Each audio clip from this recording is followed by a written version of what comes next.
오늘은 요한복음 1장 19절에서 28절의 말씀을 가지고 하나님이 쓰시는 사람, 이런 제목으로 함께 우리 하나님 말씀 상고하려고 합니다. 중국에 대나무가 있는데요, 이 모소 대나무가 있습니다. 모소라는 대나무가 있는데, 이 대나무를 심으면 이 땅 밖으로 5년 동안은 성장되지 않는다고 합니다. 그러니까 심겨졌는데 위로 자라는 것이 없다는 거예요. 그런데 이 5년 동안 되어지는 일이 있다는 겁니다. 땅 밑으로 뿌리를 넓히는데, 뿌리를 깊이 받기 위해서 이 보이지 않는 땅 속에서 이 대나무에 뿌리를 키워가는 일들을 행하게 되어진다는 것이죠. 그리고 나서 이제 5년이 지난 어느 날부터 자라기 시작한다는 거예요. 하루에 한 자씩 약 30cm 이상씩 자라면서 이게 6주 정도 되면, 한 달 보름 정도 되면, 그러면 15m 높이로 자란다는 거예요. 우리 1층 높이가 한 2m 50 정도 됩니다. 넉넉하게 잡아도 아파트 질 때 3m가 한 1층 높이가 아닙니다. 그런데 3m로 1층을 잡아도 15m면 5층 건물이에요. 그러니까 한 달 보름 만에, 6주 만에 15m의 그러한 높이로 자라기 때문에, 이 높이 선 나무가 넘어지지 않으려고 하면 뿌리가 깊어야만, 뿌리가 넓게 퍼져야만, 그래야만 밖에 있는 그런 충격으로부터 넘어지지 않고 버틸 수 있다는 것이죠. 그러니까 이 모소 대나무가 5년 동안은 땅 밑으로 작업을 하는 것과 마찬가지로, 하나님은 흘러가는 시간 가운데서 하나님이 역사하시는 때가 있습니다. 작년이 있고 올해가 있고 내년이 있죠. 어제가 있고 오늘이 있고 내일이 있듯이 우리는 흘러가는 시간 가운데 놓여져 있습니다. 이걸 크로노스라고 이렇게 이야기하거든요. 역사적인 시간이에요. 그런데 이 흘러가는 시간 가운데서 하나님이 특별하게 개입하시는 시간이 있어요. 이걸 카이로스라고 이렇게 이야기하게 되어집니다. 그러니까 하나님께서 이 흘러가는 역사의 시간 가운데서 특별하게 개입하는 시간이 있죠. 그래서 예수님이 이 땅에 오셨던 것을 기점으로 해서 기원전, 기원후로 나누게 되어집니다. 주전, 주후로 나누지요. 그래서 BC, AD로 나누게 되어지는 겁니다. Before Christ, 주전, 예수님 오시기 전에 시간표, 그리고 AD, Anno Domini, 이야기해서 주후, 예수님 오신 다음에 시간, 그렇게 따지게 되는 거거든요. 그래서 2021년도는 주님이 오신 다음에 2021년도 됐다라고 이렇게 이야기하는 것이잖아요. 그러니까 이렇게 예수님이 역사 가운데 개입하시는 그 순간을 통하여 역사의 분기점이 되듯이 하나님께서 구약 선지서들을 통해서 말씀하셨어요. 이사야 선지를 통해서 이사야 7장 14절에 보라, 처녀가 잉태하여 아들을 낳을 것이니 처녀가 아기 낳는다 라고 이야기했습니다. 이거 상식적으로, 윤리적으로, 도덕적으로 맞지 않는 일이에요. 어떻게 남자를 알지 못하는 여자가, 처녀가 아기를 낳을 수 있을까? 그런데 하나님은 말씀하시는 거예요. 처녀가 아들을 낳으리니 이름을 임마누엘이라고 하리라 라고 이야기하면서, 이는 하나님이 그와 함께 하신다는 것을 말씀하시면서 처녀가 아기 낳을 것을 이야기합니다. 미가 선지를 통해서 미가서 5장 2절에 이렇게 이야기하죠. 유다 베들렘 에브라다야, 이야기하면서 너가 가장 작은 고리다 할지라도 이곳에서 메시아가 태어날 거야 라고 이렇게 이야기합니다. 그러니까 하나님은 말씀하시고 그것을 성취하시는데, 하나님은 약속하시고 그것을 이행하시는데, 하나님이 구약의 선지를 통해서 말씀하셨어요. 그리고 그것을 이행하시기 위해서 흘러가는 역사 시간 가운데서 하나님이 진행하시는 거죠. 우리가 살펴봤던 것처럼 북이스라엘은 아수르라고 하는 나라에 멸망을 당합니다. 남유다는 그 다음 세계 최강국인 바벨론이라고 하는 나라에 멸망을 당하죠. 그 다음에 세계는 메데 바사라고 하는 페르시아 제국이 세계를 제비하게 됩니다. 그때에 이제 이스라엘 백성들은 포로에서 귀환을 하게 되는 것이죠. 그리고 난 다음에 하나님은 말라기 선지를 통해서 말씀하셨어요. 3차 포로 귀환 다음에 그들이 성전도 짓고 신앙 개혁도 이루어지고, 그리고 성벽도 재건해서 이제는 하나님이 복 주실 것처럼 되는데, 하나님의 역사가 가물가물하게 되어지니까, 하나님이 아무런 일도 행하지 않게 되어지니까, 하나님 계신 거 맞아? 하나님 믿는 거 우리가 이거 잘못하는 거 아니야? 라는 모습 가지고 의심하며 불순종하면서 하나님을 대적하는 모습 같지요. 그래서 하나님이 말라기 선지에서 말씀하십니다. 그리고 이야기하신 다음에 400여 년 동안 말씀하지 않으셨어요. 그러니까 세계는 흘러가는데 아수르, 바벨론, 페르시아, 그 다음에 헬라, 그리고 로마라고 하는 나라로 세계는 흘러가게 되는 것입니다. 그래서 그리스 제국, 알렉산더 대왕을 중심으로 그리스 제국, 헬라 제국과 그 다음에 로마 제국이 흘러가는 시간 가운데서 하나님은 침묵하셨어요. 아무런 일도 이스라엘 백성들에게 말하지 않으셨습니다. 마치 이제 요셉이 있는 그곳에 야곱의 12형제와 함께 70여 명이 내려가 가지고 400여 년 만에 여러분 민족을 이룰 정도로 될 때에 400여 년 동안 애굽에 있는 이스라엘 백성들에게 말씀하지 않고 계셨던 하나님, 이 신구약 중간기 말라기 선지자를 통해서 말씀하시고 예수 그리스도가 오시기까지 이 400여 년 동안 침묵의 시대가 되어지게 됐다고요. 그때에 하나님이 하신 일이 있습니다. 세계는 그리스라고 하는 나라로, 그리스 제국이라고, 헬라 제국이라고 하는 나라로 세계의 그러한 이제 강국이 되어졌습니다. 그때에 이 그리스는 세계를 다스리기 위하여서 언어를 통일했어요. 헬라어가 국제어가 됐다고요. 그들은 나라를 다스리기 위해서 언어를 통일했어요. 그 다음에 로마 제국은, 이 로마가 제국이 이제 세계를 제패하고 난 다음에 어떤 일을 행하게 되냐면 그들은 도로를 개설했습니다. 사방팔방으로 도로를 뚫어서 쉽게 반란이 일어나면 신속히 가서, 그래서 그것을 진압하기 위해서 도로를 개설하게 되었어요. 저마다 목적을 가지고 한 거예요. 나는 나라를 안전하고 나라를 잘 지키기 하는 모습을 가지고 그리스도 그렇고 로마도 그렇고 그런 모습을 가졌습니다. 그런데 이것은 보이지 않는 하나님의 섭리와 하나님의 계획에서 진행된 겁니다. 언어가 통일되니까 예수 그리스도가 와서 복음이 신속하게 전달될 수 있는 거예요. 도로가 개설되니까 빠르게 가서 전달될 수 있는 그런 모습이 되어지는 것이죠. 그래서 갈라디아서 4장 4절에 보니까 때가 참에 여자에게서 나게 하시고 율법에 나게 하시는 것은 때, 하나님의 정한 때, 카이로스, 하나님이 역사에 개입하는 그때, 그래서 예수 그리스도가 이 땅 가운데 오셔서 아름다운 역사를 이루게 되는 것이죠. 그래서 침묵의 시대에서 이제 하나님께서 인간의 몸을 입고 이 땅 가운데 오신 이 복음의 시대로 넘어가는 그 시점에 하나님께서 준비하신 사람이 있다는 거예요.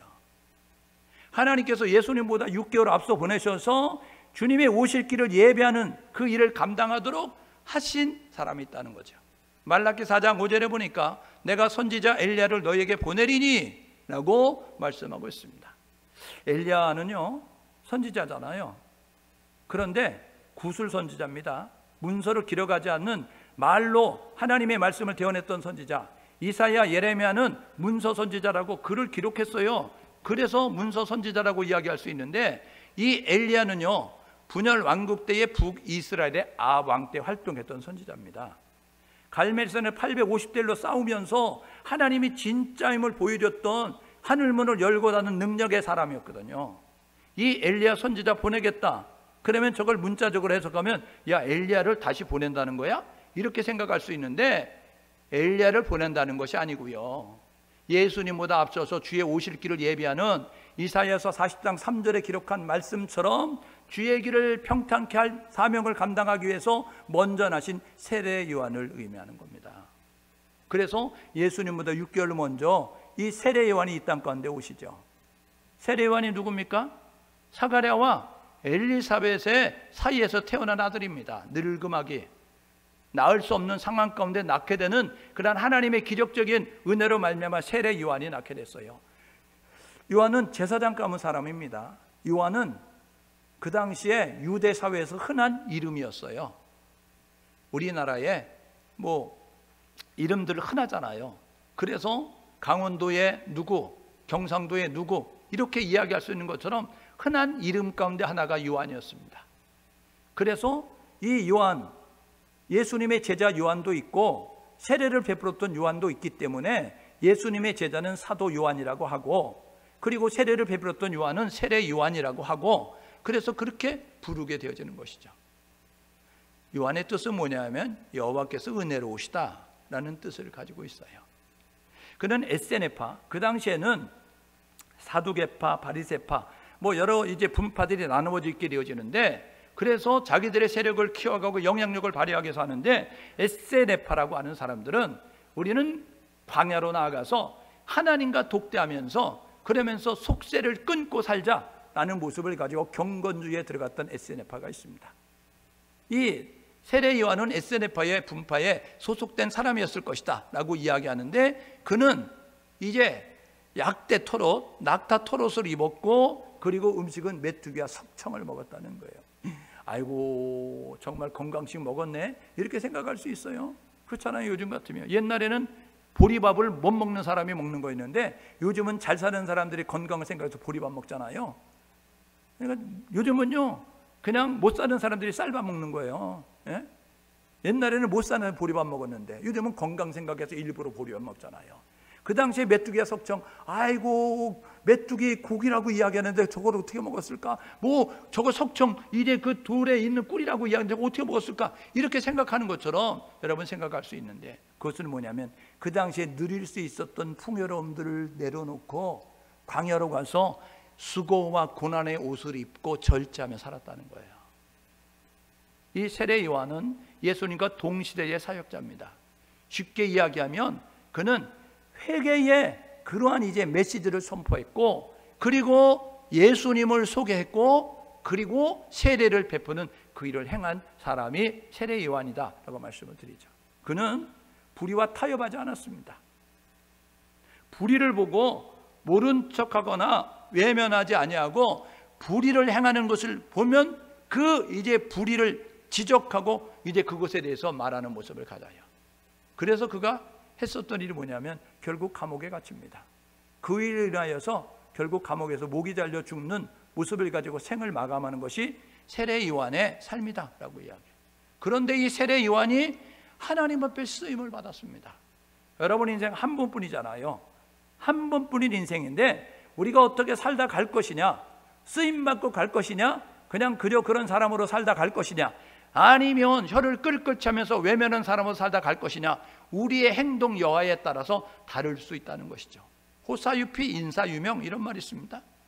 호랑이는 죽어서 가죽을 남기고 사람은 죽어서 이름을 남긴다라고 이야기하고 있습니다.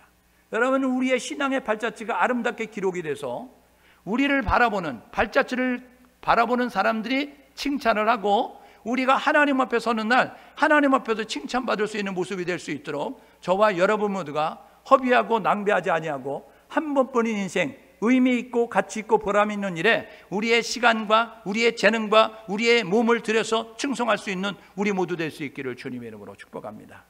세례 요한은 하나님이 쓰임받는 사람이 되어졌어요. 세례 요한과 같은 자세를 가지면 우리도 세례 요한처럼 하나님이 쓰임받는, 하나님이 쓰시는 사람이 되어질 수 있습니다.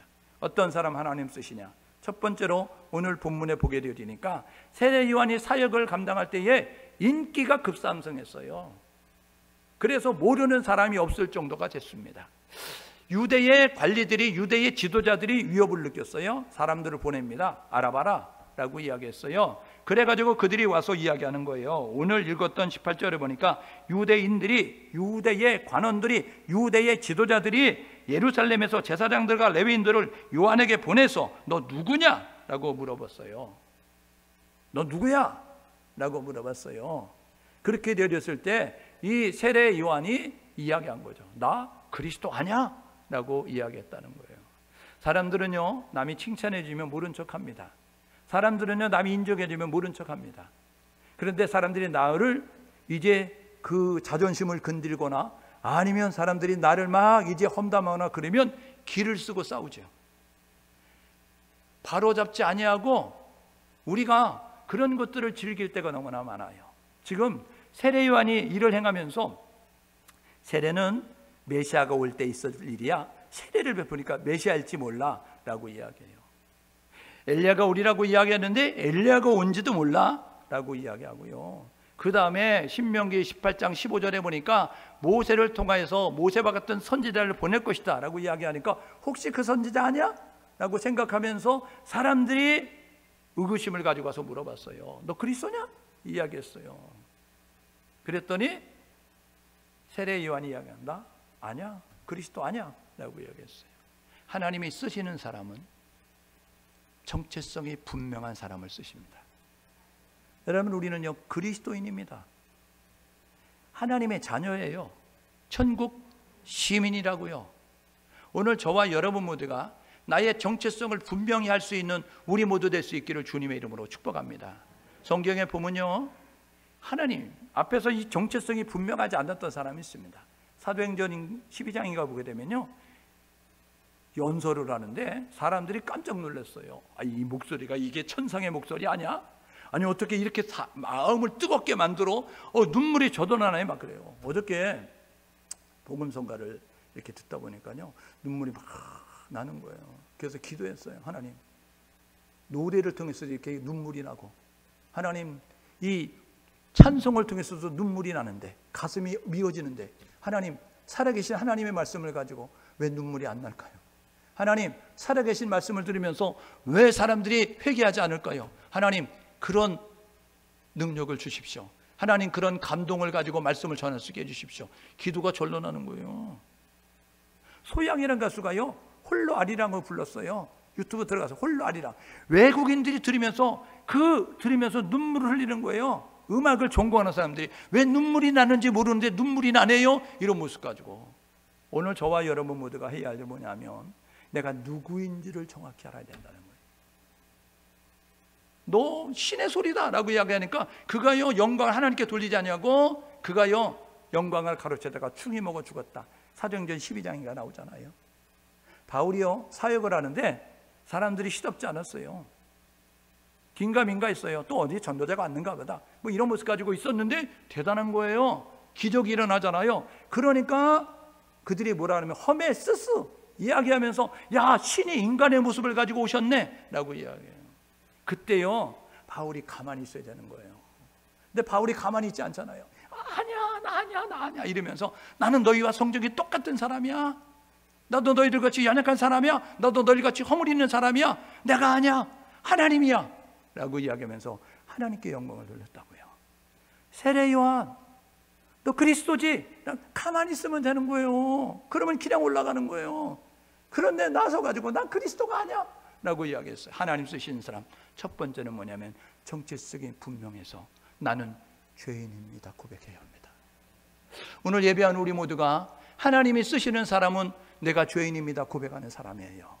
나는 연약합니다. 나는 부족합니다. 하나님의 은혜가 아니고는 살 수 없습니다. 이런 고백을 드리는 사람 하나는 쓰신다는 사실을 기억하셔서 저와 여러분 모두가 나의 정체성을 분명히 할 수 있는 우리 모두 될 수 있기를 주님의 이름으로 축복합니다.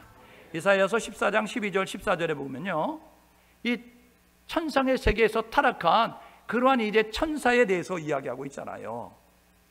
하나님이 만드신 가브리엘 천사, 미가엘 천사, 루시엘 천사 가운데서 이 루시엘이 변하여 루시퍼가 됐잖아요. 찬양하는 그룹 가장 존귀하게 만들었는데, 그가 교만해지면서 왜 하나님께만 찬양을 올려야 돼? 내가 찬양받으면 안 돼? 이런 모습 가지고 내가 높은 데 올라 하나님과 견주리라, 내가 높은 데 올라 하나님과 이제 비기리라 라는 모습을 가지고 하나님을 데려가잖아요.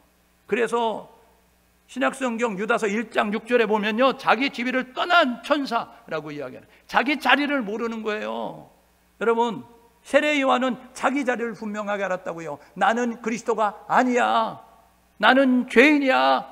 나는 너희들과 똑같이 연약한 허물이 있고 부족한 사람이야 라고 이야기했다고요.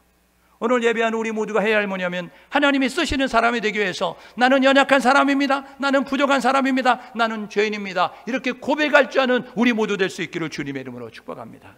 능력 있는 사람을 쓰시지 않아요. 지혜 있는 사람을 쓰시지 않아요. 그런 하나님이 가지고 계시니까 순종하면, 청결하고 거룩하면, 성결하면 하나님이 쓰신다는 사실을 기억하셔서 저와 여러분 모두가 정체성을 분명히 할 수 있기를 주님의 이름으로 축복합니다. 두 번째로 하나님 쓰시는 사람 누구예요? 오늘 23절에 있습니다. 나는 이사야 선지자가 말한 것처럼 광야에서 외치는 자의 소리야 라고 이야기했어요. 이것은 하나님이 쓰시는 사람은 누구냐면, 사명이 무엇인지를 아는 사람 쓰시는 거예요.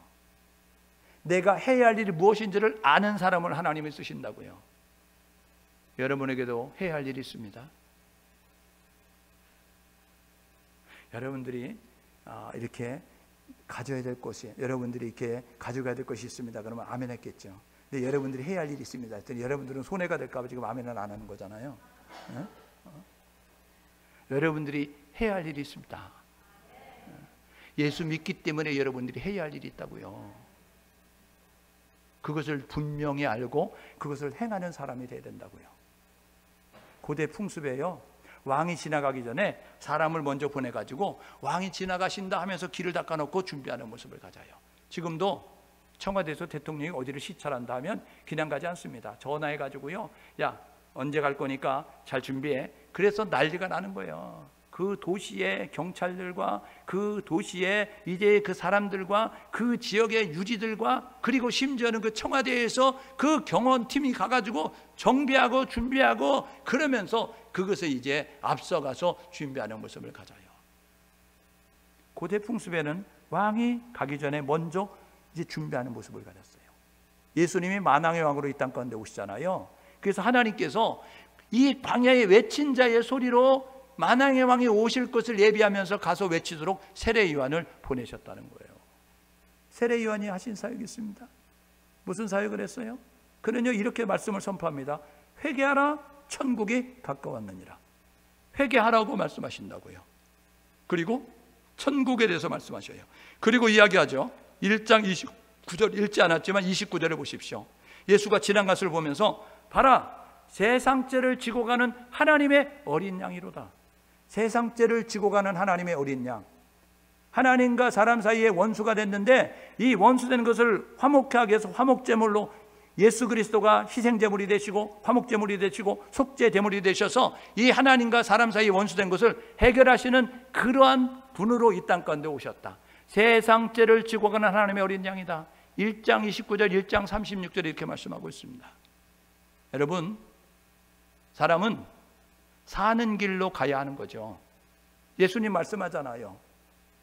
산상수훈 가운데서 넓은 문, 길이 넓고 이제 편탄하기 때문에 사람들이 많이 그 길로 가는데 그 길은 사망의 길이야. 좁은 문으로 들어가라. 길이 좁고 협착하지만 찾는 이가 적지만 생명의 길이라고 이야기하잖아요. 오늘 저와 여러분 모두가 사람들을 살리는 길로 안내할 줄 아는 우리 모두가 될 수 있기를 주님의 이름으로 축복합니다. 회개해야 살잖아요. 예수 믿어야 살잖아요. 여러분 천국 가야 되잖아요. 여러분 이걸 우리가 해야 한다고요. 우리가 말해야 된다고요. 그런데 교회가 이거 말하지 않아요. 성도가 이거 말하지 않아요. 나만 예수 믿고 우리 가정만 구원받은 걸 만족하면서 그냥 초대교회 성도들처럼 모여가지고 떡해 먹고 모여가지고 예배드리고 그것으로 끝나는 모습을 가지면 안 된다고요. 여러분 초대교회가 선교해야 됩니까? 여러분 저기 사도행전 13장에 나오는 이방 교회인 이 안디옥 교회가 여러분 선교해야 됩니까? 선교의 첫 삽을 뜬 것은 예루살렘 교회가 아니에요. 여러분 이 안디옥 교회가 여러분 선교의 첫 문을 열었다는 사실을 기억하시면서 저와 여러분 모두가 하나님이 원하는 복음 전하는 그 일을 감당하기 위해서 최선을 다할 수 있는 우리 모두가 될 수 있기를 주님의 이름으로 축복합니다. 너희는 온 천하에 다니며 만민에게 복음 전파하잖아요. 때를 얻든지 못 얻든지 말씀을 증거하라고 말씀하잖아요. 너희는 가서 모든 족속으로 제자 삼으라고 말씀하잖아요. 전도와 선교는 교회의 사명입니다. 전도와 선교는 우리의 할 일입니다. 저와 여러분 모두가 이 사실을 기억하셔서 여러분 해야 할 일을 감당할 줄 아는 우리 모두 될 수 있기를 주님의 이름으로 축복합니다. 복음에 여러분 열애는 없어요. 다 복음을 들어야 된다고요. 다 구원받아야 되잖아요. 그러니까 우리가 이 예수를 전하는 복음을 말할 줄 아는 우리 모두 될 수 있기를 주님의 이름으로 축복합니다. 하나님이 쓰시는 교회는 복음을 말하는 교회, 하나님이 쓰시는 성도는 예수를 말하는 성도를 쓴다는 사실을 기억하셔서 만나면요, 아이고 돈 많이 벌었어? 아이고 자녀들 승진했어? 아이고 뭐 어디가 맛있는 음식이 있어? 이런 거 이야기하지 말고요. 여러분 만나면요, 아이고 내가 살펴봤는데 저기 새로운 집죠. 거기 전도 대상자가 들어올 거야. 예? 여러분 보더라도 좀 제대로 봐야 되는 거 아닙니까? 예? 여러분 그래서 집을 짓고 있으면 아이고 여기 누가 살까? 여기 혹시 예수 믿는 사람이 오면 좋겠네. 아이고 여기 와봐야 되겠네. 이런 모습 가지고 있어야죠. 저와 여러분 모두가 시각을 달리해서 세상의 사람들의 관점으로 바라보지 말고 하나님의 관점으로 한 영혼을 온 천하보다 귀하게 여기시니 우리도 하나님의 관점으로, 하나님의 시각으로 사람들을 바라보면서 구원받아야 된다고 예수를 전할 수 있는 우리 모두가 될 수 있기를 주님의 이름으로 축복합니다. 세 번째로 하나님 쓰신 사람, 오늘 27절에 있습니다. 27절에 뭐라고 이야기하는지 아세요? 나는 그의 신을 푸는 것도 감당할 수 없어, 이렇게 이야기했어요. 하나님이 쓰시는 사람, 겸손한 사람 쓰십니다. 낮추는 사람 쓰는 거예요.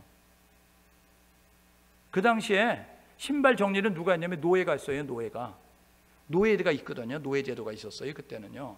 그래서 이 허드렛 일은 그 사람들이 하는 거예요. 그런데 너가 그리스도지, 너가 엘리야지, 너가 선지자지, 사람들이 와서 물어봤다니까요. 뭔가 그럴 것 같으니까 와서 물어보는 거 아니에요?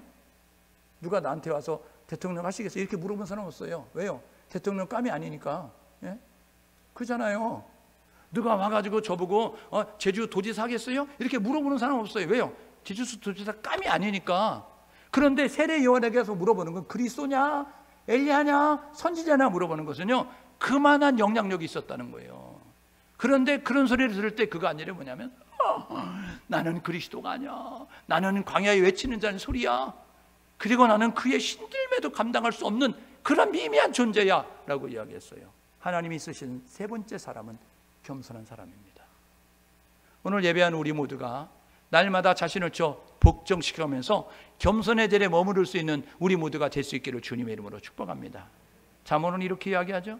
교만은 패하고 망하는 길의 지름길이라고. 베드로 전서에도 이야기합니다. 하나님은 교만한 자를 물리치시고 겸손한 자에게 은혜를 베푸신다고. 겸손할 때 쓰임받아요. 교만하면 하나님이 손 떼고 하나님이 관여하지 않는 모습을 갖는 것입니다. 세례 요한의 겸손의 절정은요, 요한복음 3장에 있습니다. 세례를 베푸는 이 세례 요한에게 예수님이 와서 세례를 받으셨어요.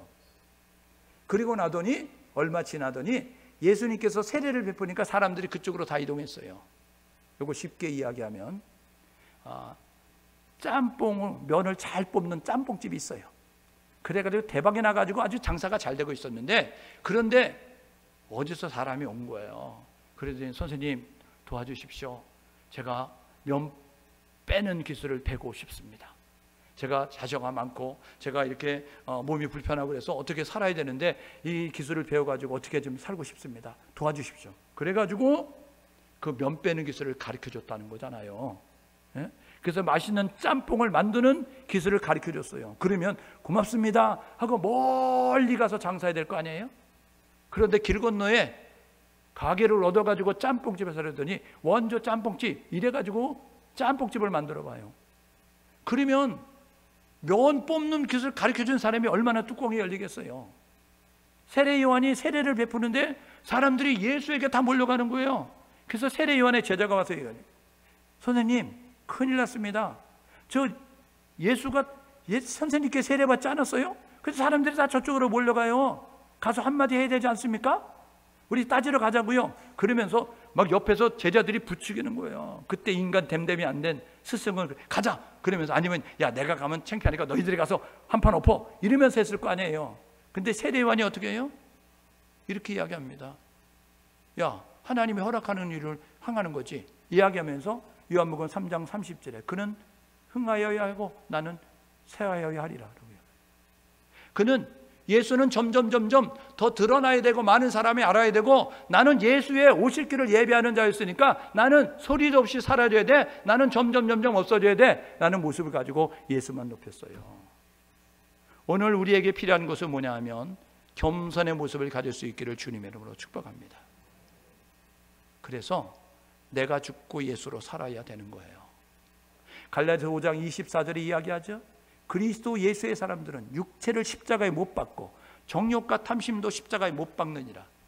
그리스도 예수의 사람, 믿음의 사람, 그리스도인 우리들은 날마다 육체를 십자가에 못 박아서 우리가 죽어야 되는 거예요. 갈라디아서 2장 20절 내가 그리스도와 함께 십자가에 못 박혔나니, 내가 그리스도와 함께 십자가에 못 박히면 그런즉 이제는 내가 사는 것이 아니고 내 안에 그리스도가 사는 것이다.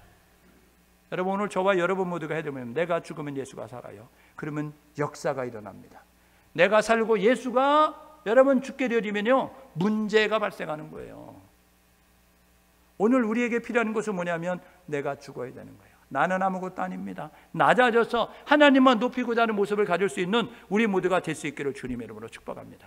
고린도전 10장 31절, 먹든지 마시든지 무엇을 하든지 하나님의 영광을 위하여 하라. 하나님의 영광을 위해서 먹어도 마셔도 무엇을 하든지 하나님의 영광을 위하여 하는 우리 모두가 되어질 때에, 그때에 하나님이 그 사람을 쓰시는 거예요. 성경의 역사를 보십시오. 겸손할 때 하나님 붙잡고 사용하셨어요. 다니엘도 하나님 붙잡고 사용하셨고, 요셉도 하나님이 붙잡고 사용하셨고, 하나님이 붙잡고 사용은 겸손할 때 쓰셨어요. 사울왕이 왜 버림을 받아요? 이스라엘 통일 왕국 때 첫 번째 왕인 사울왕이 왜 버림을 받아요? 교만해서 버림받는 거 아니에요. 순종이 제사보다 낫고 듣는 것이 수양의 기름보다 낫는데 하나님 말씀 들려지 아말렉 진멸하라? 생각하기에 살지고 좋은 거 남겨두는 거 아니에요. 내가 전쟁에 이겼는데 사람들에게 보여줘야지 전시효과, 그래서 아가강 살려주는 거 아니에요. 그리고 그가 한 일이, 결정적으로 한 일이 뭐예요? 전쟁에 승리한 다음에 기념비 세워라. 내가 전쟁에서 승리했다고, 사울왕이 승리했다고 사울 자기를 위하여 기념비를 세우려고 하다가 하나님 앞에 버림받는 겁니다.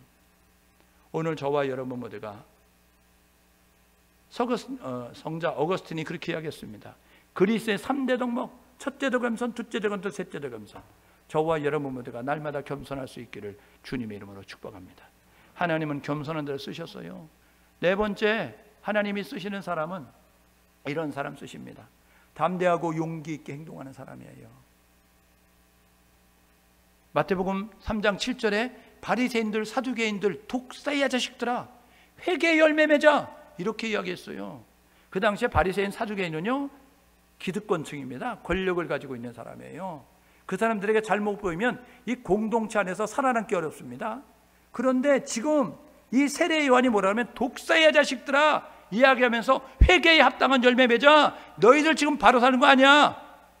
너희들 말씀과 너희들이 지금 생활이 다르잖아. 너희들이 말과 행동이 다르잖아. 언행일치 안 되고 신행일치 안 되잖아. 너희들 그러면 안 돼 라고 이야기했다고요.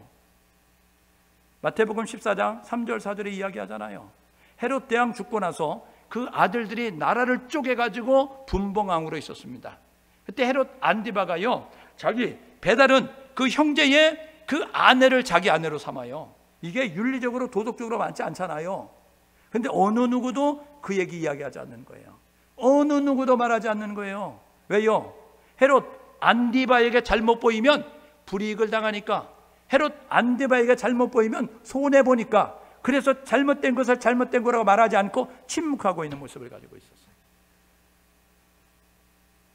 오늘 우리 한국교회가 그렇지 않습니까? 오늘 우리 한국교회 성도가 그렇지 않아요? 여러분, 되어지는 현상을 보면서 이건 아니다 생각되는 거 있잖아요. 뭐 폭동을 일으키고 혁명을 하라는 것이 아니고, 우리는 있는 자리에서 기도하면서 아닌 것은 아니라고 말할 수 있는 모습을 가져야 되는 거 아닙니까? 내로남불, 지난번에 선거할 때 쓰지 말라 그랬죠. 내로남불, 여러분, 내가 하면 아름다운 사랑, 남이 하면 불륜, 이게 내로남불입니다. 예? 나쁜 놈이야, 죽일 놈이야, 도적놈이야, 막 이렇게 얘기했어요. 그래서요, 와, 저렇게 말하는 사람은 깨끗한가 보다 생각했어요. 그 나쁜 놈이야, 죽일 놈이야, 도적놈이야 이렇게 말했는데 뒤돌아보니까 더 나쁜 놈이고 더 죽일 놈이고 더 도적놈이었어요. 그래서 사람들이 지금 속았다라고 이야기하는 거 아닙니까? 깨끗할 줄 알았는데 깨끗하지 아니하고 더 더러운 모습 가지고 있었고, 그리고 잘못된 것을 인정하지 아니하고, 전에도 그랬는데 뭐 이런 모습 가지고 물타기 하는 그런 모습 가지고 행하는 모습을 가지고 있어요. 여러분, 교회가 교회다워야 합니다. 성도가 성도다워야 된다고요. 동성애가 죄예요. 동성애에 침묵하면 안 되잖아요. 성경 이야기하잖아요. 우리는 성경대로 신앙생활하는 겁니다. 성경에 뭐라 그랬어요? 동성애죄라고 이야기하잖아요. 돌로 쳐서 죽이라고 이야기하잖아요. 그런데 왜 동성애에 대해서 죄가 아니라고 이야기하죠? 동성애에 대해서 왜 아무런 소리도 안 하는 모습을 가지고 있죠? 예수 위에 구원이 있다고 하는데도 그것에 대해서 아무런 말도 안 하잖아요. 예수 위에 구원 있습니까? 예수 위에 구원 없어요. 요한복음 14장 6절에 이야기하죠. 예수님이 내가 길이고 내가 진리고 내가 생명이니 나를 통하지 않고는 아버지께로 갈 수 없다. 아버지께 갈 수 있는 길은 나를 통해서 가는 거야. 길 대신, 진리 대신, 생명 대신 예수를 통해서. 예수 이외에 구원 없어요. 예수만이 구원자라고요. 그런데 종교 다원주의로, 종교 혼합주의로 말미암아 다른 종교에 구원 있다고 말하는데 왜 거기에 대해서 침묵하시죠? 왜 거기에 대해서 말하지 아니하죠? 그것에 대해서 잘못됐다라고 이야기하고 그것에 대해서 이단이라고 이야기되잖아요. 이단이 달리 이단입니까? 자기가 하나님이 되고 자기가 예수가 되고 자기가 성령이 되는 거 아니에요? 이단의 교주들 봐요. 뭐라 그래요? 하나님 아버지, 하나님 어머니 이렇게 불려지죠. 재림 예수라고 이야기하고 보혜사 성령이라고 이야기하잖아요. 그것에 대해서 우리가 잘못됐다고 말하는 것처럼 다른 종교에 구원이 있다고 말하는 그것에 대해서 잘못됐다고 말할 수 있고, 동성에 대해서 죄라고 이야기해서 정확한 분명한 모습을 가지고 이야기되는데 비겁하게 물타기하며 비겁하게 권력에 아부하며 비겁하게 기득권들에게 아무 소리 못하는 모습을 가지고 있는 한국교회 성도들, 저를 비롯해서 많은 교회 많은 성도들 회개하는 모습이 될 수 있기를 주님의 이름으로 축복합니다.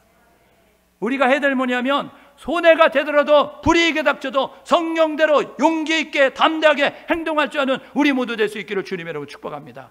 그거 안 하면 감옥 안 간다니까요. 그런데 그거 함으로 말미암아 이 세례 요한은 감옥에 갇혔어요. 그럼에도 불구하고 그는 그렇게 말하는 모습을 가지고 있었다. 교회가 잘못하면 잘못했다라고 이야기할 줄 알고요. 목사가 잘못하면 잘못했다고 이야기할 줄 알고요. 교회 리더들이 잘못하면 잘못했다라고 이야기할 수 있고 그것을 수용할 줄 아는 사람, 그게 진짜 열린 사람이고요. 그게 진짜 된 사람이고요. 그게 진짜 리더라고요. 오늘 저와 여러분 모두가 그런 모습 가지고 나아갈 수 있기를 주님을 축복합니다. 오늘 이렇게 결단하고 사셔요. 세례 요한은 하나님이 쓰시는 사람이었습니다. 하나님이 쓰시는 사람은 자기 정체성이 분명한 사람이에요. 나는 하나님의 자녀입니다. 나는 연약합니다. 나는 부족합니다. 하나님의 은혜가 아니고 살 수 없습니다. 이런 모습 가지고 상한 심령, 애통한 심령, 갈급한 심령으로 하나님을 바라볼 줄 아는 우리 모두 될 수 있기를 주님의 이름으로 축복합니다. 하나님은 누구를 쓰시냐? 해야 할 일을 분명히 알고 그 일을 감당하는 사람을 쓰신다고요. 우리 한국교회에 많은 7만여 교회 있다 그래요. 우리 청숙교회는 시골에 있잖아요. 그래도 하나님은 어디 있느냐가 중요하지 않아요. 어느 교회가 하나님께 집중하고 있느냐, 어느 교회가 말씀대로 하고 있느냐 주목하신다는 사실을 기억하셔서 저와 여러분 모두 우리 교회가 하나님의 장중에 쓰임받을 수 있는 거룩한 교회, 거룩한 성도가 될 수 있기를 주님의 이름으로 축복합니다. 주님 오시는 그날까지 선교하는 거예요. 주님 오시는 그날까지 전도하는 거예요. 교회의 존재 목적은 전도요 선교요. 우리의 존재 목적은 전도와 선교라는 사실을 기억하셔서 저와 여러분들과 전도하는 선교하는 우리 모두 될 수 있기를 주님의 이름으로 축복합니다. 세 번째로는요, 우리는 죽고 그리고 예수가 살아나는 모습을 가져야 아름다운 역사가 이루어질 수 있어요. 날마다 자신을 복종시키면서 겸손의 자리에 머무르십시오. 사단은 우리 주변을 맴돌면서 너가 이런 일을 했으니 인정받아야지, 너가 이렇게 했으니 칭찬받아야지, 너가 이제 이러니까 앞장서서 이끌어야지, 이런 모습 가지고요 충동질한다고요.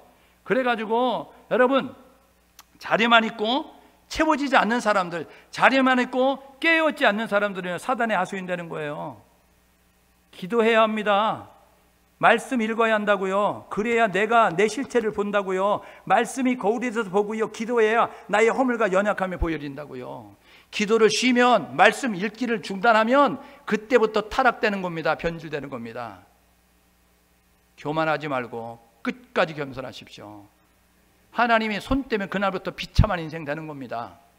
말라기 선지자 이야기할 때 얼굴에 똥칠하게 만들 거야 이야기하잖아요. 오늘 저와 여러분 모두가 하나님이 지지 밟을 때는요 완전히 밑바닥에 가서 비참하게 되어집니다. 그날이 오기 전에, 그렇게 되기 전에 깨닫고 그렇게 하면 맞는다 했을 때 돌이키면 안 맞는 거예요. 자녀들 키워보셔서 아시죠? 곰퉁이 같은 자녀들이 있습니다. 너 그렇게 하면 또 다음에 맞아. 그런데도요 설마니 사랑의 하나님께서 아버지께서 때릴 거야? 그런 모습까지 있으면 맞는 거예요. 근데 그렇게 하면 맞아? 그랬을 때 그 행동 고치면 안 맞는 거예요. 오늘 저와 여러분 모두가 이 사실을 기억하셔서 겸손의 자리에 머무르기 위해서 노력할 수 있기를 주님으로 축복합니다. 네 번째로 죽기를 각오하시고 순교 신앙으로 용기 있게 행동할 수 있는 우리 모두 될 수 있기를 주님으로 축복합니다. 목에 칼이 들어와도, 여러분 소대가 되고 불이 닥쳐도 죽는다고 할지라도 저와 여러분 모두가 진리를 사수하고 그리고 죄를 죄라고 말하고 잘못을 잘못이라고 말할 줄 아는 용기 있는 사람이 될 수 있기를 주님의 이름으로 축복합니다. 하나님이 쓰시는 사람이 되고 하나님이 쓰시는 교회가 되어질 수 있어요. 오늘 예배한 우리 모두가 이런 모습을 가지셔서 하나님은 온 땅을 두루 감찰하사 전심으로 자기를 찾는 자들을 찾으신다. 오늘 제주제일교회 임직식에 권면하래요. 그래서 제가 가서 권면할 때 3가지 권면하려고 그럽니다. 초심을 잃지 마라. 전심으로 최선을 다하라. 그리고 중심을 잡고 살아라. 이렇게 말하려고 합니다. 오늘 예배하는 우리 모두가 초심 잃어버리지 마십시오. 주를 처음 만났을 때, 거듭났을 때, 은혜 받았을 때 눈물 꺼이꺼이 흘리면서 여러분 다짐했던 그 맹세 다짐, 그거 잃어버리면 변질되는 거예요. 여러분 최고 대장은 전심을 다하라는 거예요. 전심은 최선 다하라는 겁니다. 최고는 여기 가운데 하나, 최선은 다 될 수 있어요. 최선 다하셨는가? 하나님 아시죠? 최선 다하셨는가? 사단도 합니다. 최선 다하셨는가? 나도 알아요. 여러분 최선 다하며 사십시오. 최선 다하여 기도하셨어요? 최선 다하여 성경 읽으셨어요? 최선 다하여 말씀 읽으셨어요? 최선 다하여 찬송하고 예배 드리셨어요? 부끄럽지 않으면 됩니다. 그런데 여러분 찜찜한 구석에 있으면 회개하십시오. 늦기 전에. 오늘 저와 여러분 모두가 이 사실을 기억하셔서 하나님은 오늘도 일꾼 찾으세요. 하나님은 오늘도 교회를 주목하십니다. 쓰임받는 교회, 쓰임받는 성도 될 수 있기를 주님의 이름으로 축복합니다. 함께 마음을 모두 기도하게 해요. 하나님이 쓰시는 교회, 쓰시는 사람이 되고 싶습니다. 하나님, 나를 사용해 주십시오. 제가 연약합니다. 제가 부족합니다. 제가 죄인입니다. 그러나 하나님 원하시면 드리겠습니다.